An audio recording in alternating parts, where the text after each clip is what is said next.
Chapter 17. Richard Gage and Dane Wigington, lying together about 9/11 evidence. The 30th of September 2014. Dane Wigington, for several years now, has been running the Engineering Watch website. He has talked quite a bit about the chemtrailing issue, which is discussed at length on my website and in another book I have written and compiled called Climate Change and Global Warming, Exposed, Hidden Evidence, Disguised Plans. You can study his website for more information, but my composition of this chapter was motivated following false information being stated in an interview Wigington recorded with the liar Richard Gage of Architects and Engineers for 9/11 Truth, AE 911, on the 27th of September 2014.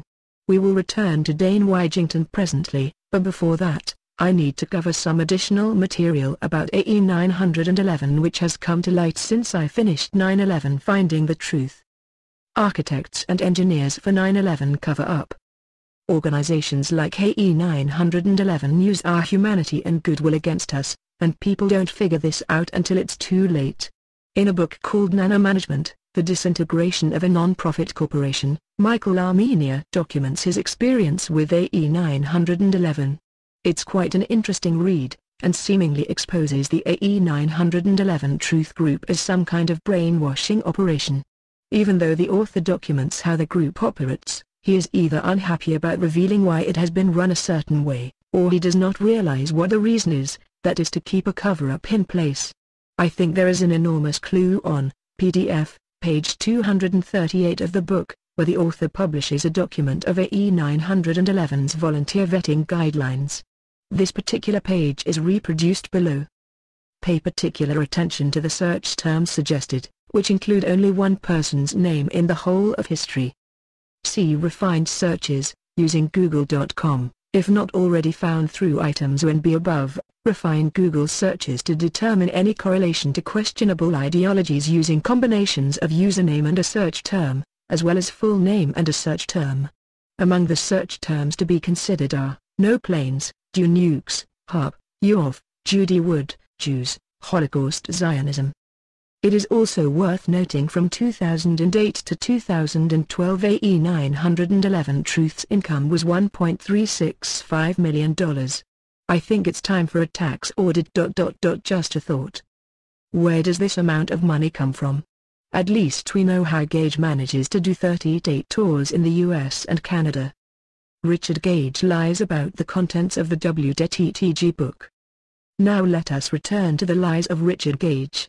On the 8th of May 2011, Ralph Winterrad, on his RBN show, asked Mr. Richard Gage, leader of AE 911 Truth, about the evidence on Dr. Wood's website etc. Mr. Gage has continued to claim that Dr. Judy Wood ignores the 9/11 evidence he focuses on. This is an outright lie.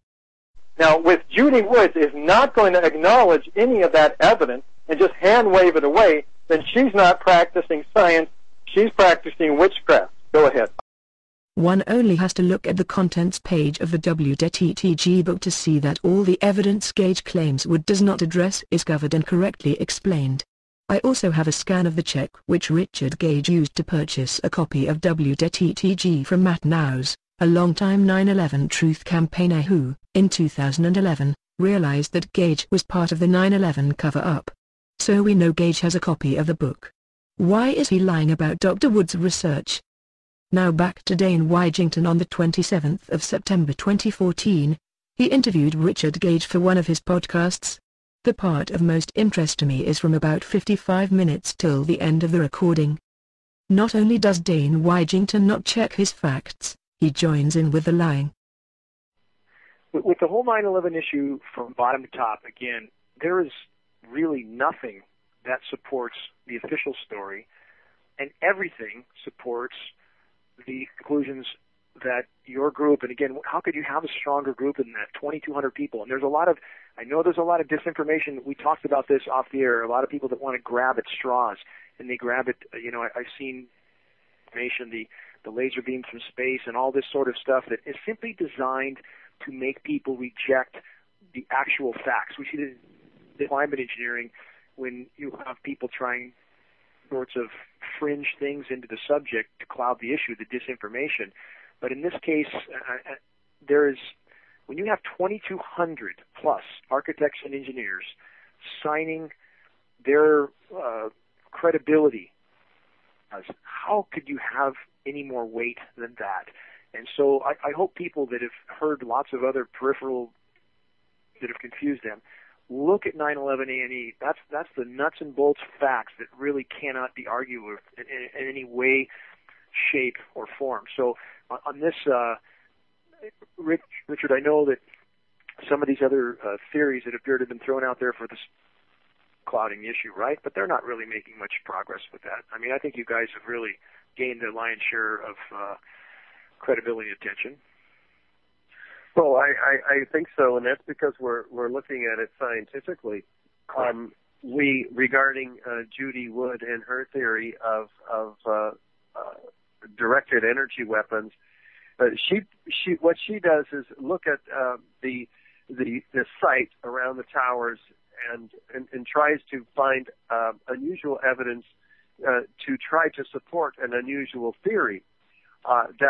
That she doesn't even know what evidence would support that theory, because we don't know anything about directed energy weapons or how they work. We don't even know if they exist. We know they're experimental programs. But in the process, what Judy Wood does is deny the scientific forensic evidence that we do have for nanothermite, which we haven't even discussed yet on this call, but it's small red-gray chips of high-tech nano by an international team of scientists led by Niels Harrit in Copenhagen, which nanothermite should not be found in the World Trade Center dust, and there's tons of it. I mean, literally tons of it. We'll get to that, but she also denies the evidence. Go ahead, Richard. Go ahead. She also denies the evidence for explosives going off, which are heard by hundreds of people, including documented orally by 118 first responders.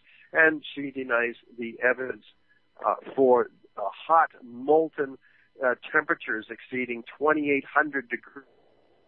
Officials with satellite infrared technology have documented very well in the piles underneath World Trade Center 1, 2, and 7. So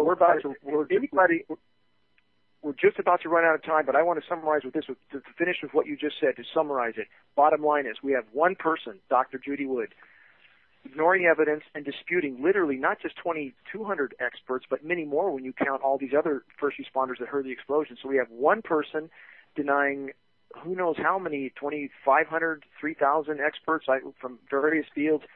Which would people be reasonable in believing? Obviously, you guys are standing on solid ground, period. Nobody else is. I can first point out that Dr. Wood actually quotes first responders and their accounts of explosive sounds in the WDTTG book, so Dane Wigington has lied. I can then observe that Wigington did not mention the very likely case of engineering that took place around the time of 9/11/1106, that is that seen in the movements of Hurricane Erin. Aside from 9/11 evidence itself, Wigington talked about how many members Gage's group had. He claimed that the size of the group was a validation that they were correct, that is that what they said was true. This is ridiculous logic. Hundreds of thousands of experts are signed up with the official story of 9/11, and engineering issues. By Wigington's logic, they must be correct, and everyone else, including Gage and himself, must be wrong.